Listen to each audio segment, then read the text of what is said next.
Napoleón Bonaparte. ¿Qué secretos se esconden tras esa figura tan carismática? Si quieres saber más sobre Napoleón, quédate. Bienvenidos a la Conspiración del Fénix.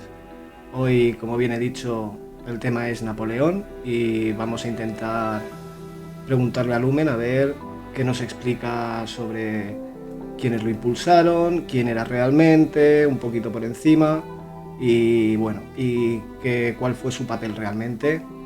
Así que, sin más dilación, comenzamos. Desde mi punto de vista te lo digo en nada. No condemné fue un teatro para sembrar ansiedad. Con bozales puestos sin toser ni estornudar. Ya decían que estábamos todos por enfermar. Nos enjaularon como ovejas sin pensar. Fue el miedo el virus más mortal. Masones élites que quieren gobernar, que su propia torre llegaron a atacar.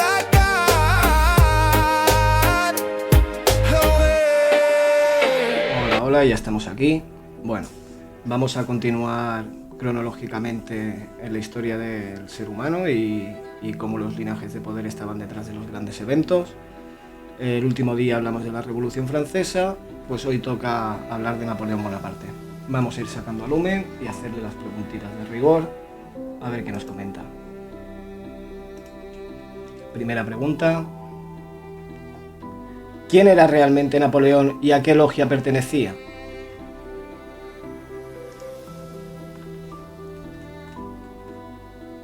Napoleón Bonaparte no fue un simple militar que ascendió gracias a su talento.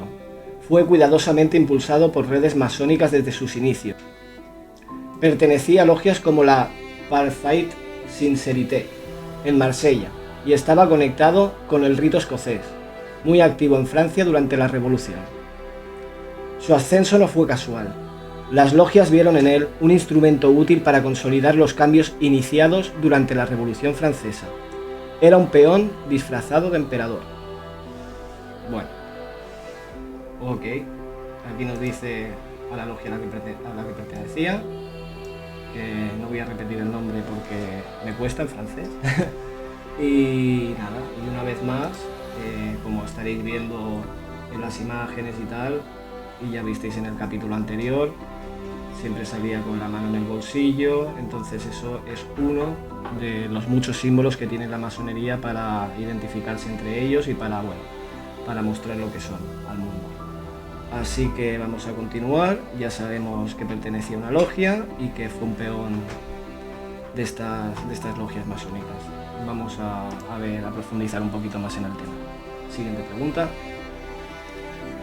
Bueno, esta pregunta es prácticamente obligada. ¿Cuál era la verdadera misión de Napoleón?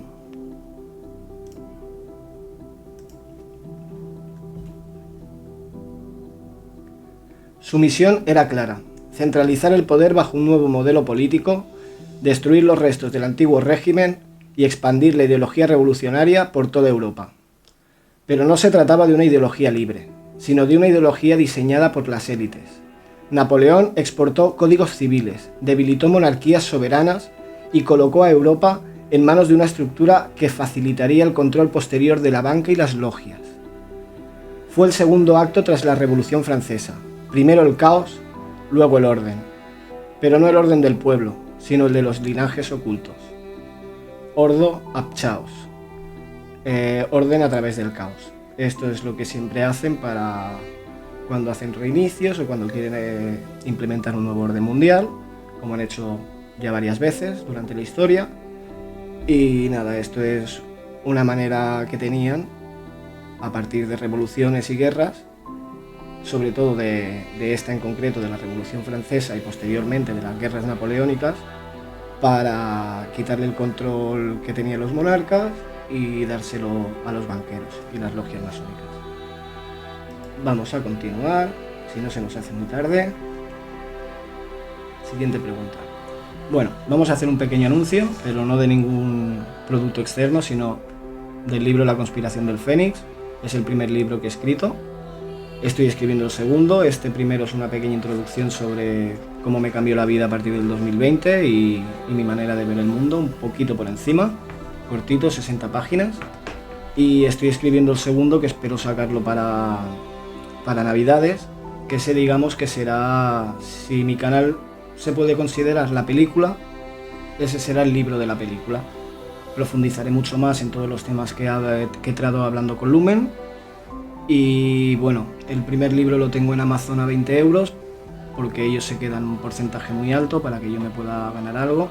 Pero si me lo pedís a mí personalmente, os lo puedo enviar yo directamente, os lo dejo a 15 euros, ya que yo los puedo imprimir a través de Amazon y a mí no me cobran un porcentaje muy pequeño.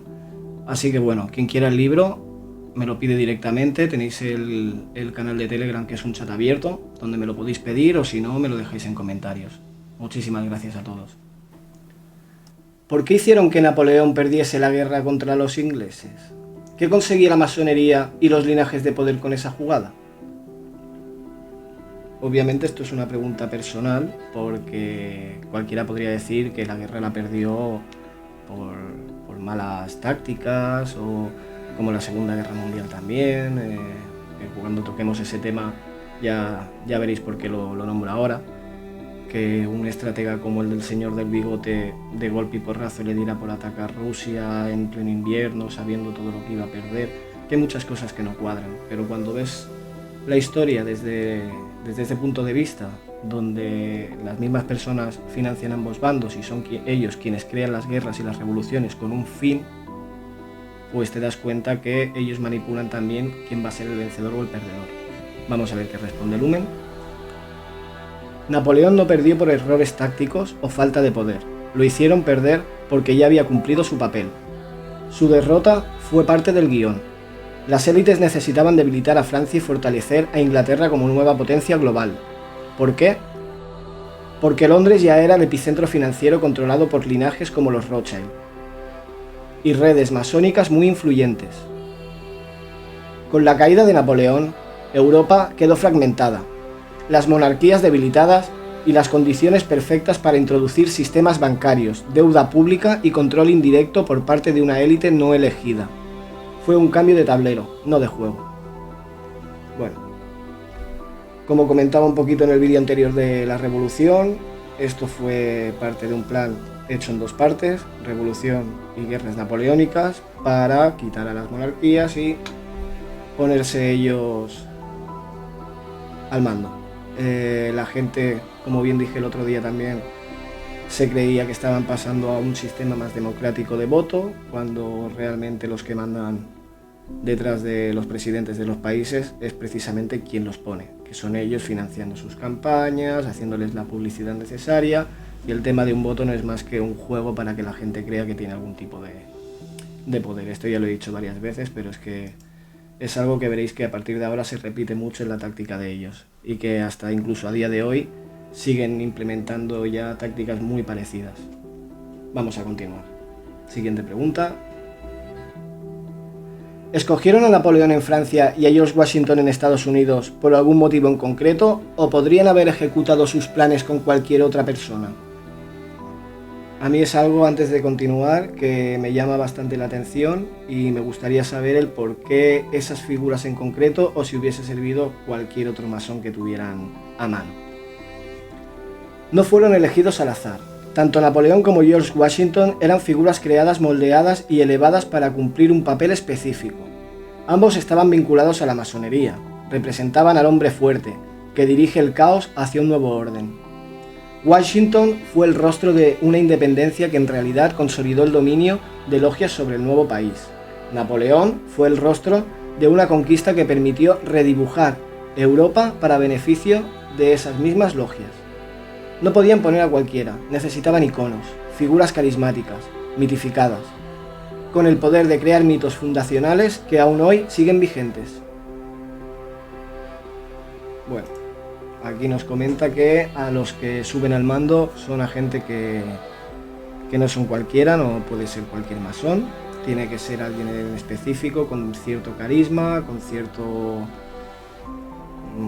Bueno, como dice aquí, papel de hombre fuerte, supongo que será también un poco la planta que puedan tener, aunque realmente Napoleón era bajito, todo el mundo lo sabe, pero nos cuenta Lumen que esta gente está preparada desde muchísimo antes, no están puestas al azar. Vamos a continuar con la última pregunta, que no se haga muy largo. Bueno, vamos bien de tiempo, yo creo que le haré un par más. ¿Qué papel tuvo Napoleón durante la Revolución Francesa?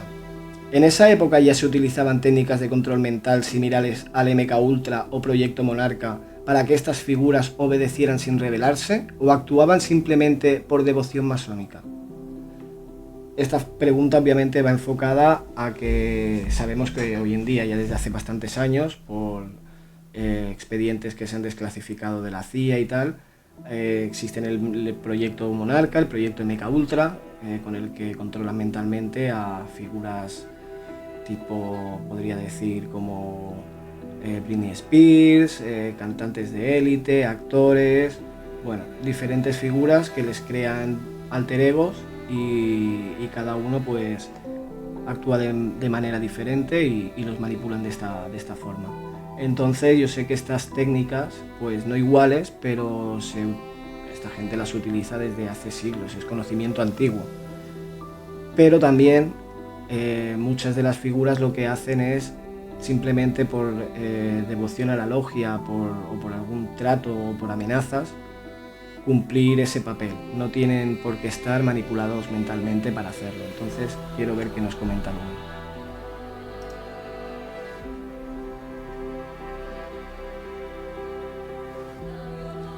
Durante la Revolución Francesa, Napoleón era aún un joven oficial, pero ya estaba siendo preparado y posicionado por las logias.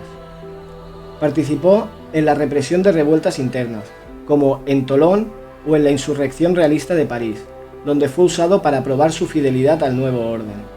¿Ves? Aquí ya son gente que los llevan preparando desde muchos años atrás y les van haciendo pruebas a ver si van por buen camino o no.